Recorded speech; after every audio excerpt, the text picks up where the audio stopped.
Hoi allemaal, welkom bij dapurnya mevrouw.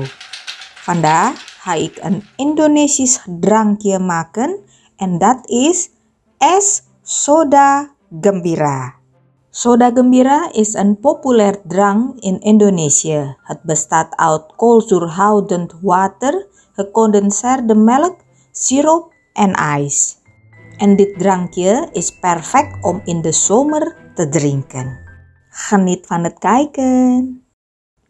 Doe het gecondenseerde melk in een glas.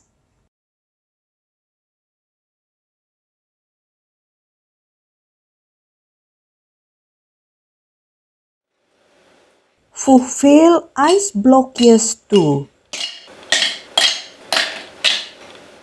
Doe de frambozensiroop erbij. Je kan elke siroop gebruiken. Het belangrijkste is dat de kleur van de siroop rood is.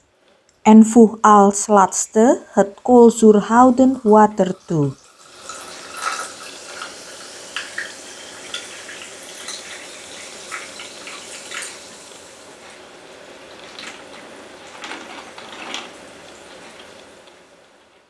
Roeren en geniet ervan!